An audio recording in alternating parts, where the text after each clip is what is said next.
hapon mga idol. Ayan na yung aking McLean sweater na bulik. Apat lang yung nabuhay, 5 lang sila eh. Natigbak pa yung isa.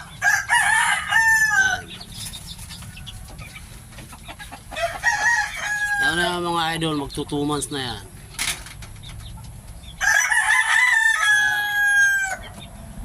Parang isa lang yata lalaki. Ayun nasa baba. Parang ito lang yata lalaki. Malawak ang kanilang ginagalawan. Mga idol. Ang nanay niya nandito. So, ayan yung nanay oh. McLean sweater na blue legs. Yan yung nanay mga idol. Hindi naglilimlim. Ilalabas ko lang dyan pagka palalahian ko na uli. Tapos pinalimliman ko sa iba yung kanyang itlog. Yung aking bulik na McLean sweater mga idol, naglilimlim na. Ayan. Ayun oh.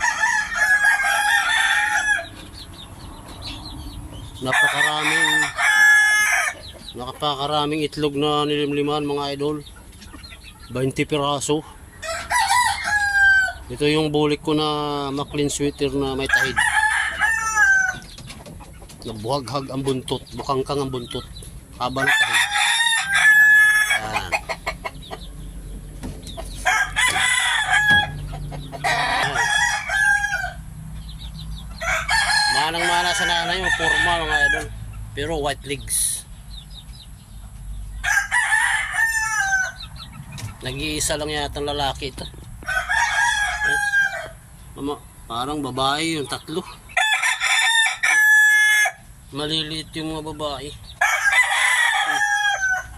Pero malaki yung isa. Di pa sigurado kung lalaki yung isang malaki na yan. Pero ito, klaro ng lalaki ito. Ito, klaro na.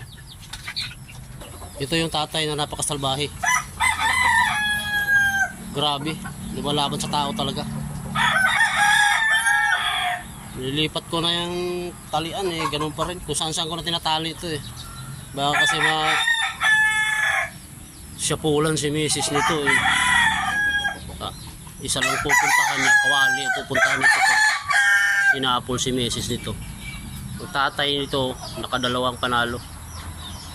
Binili sa akin. Hindi ko alam kung ano lang yan, 2 years ago na.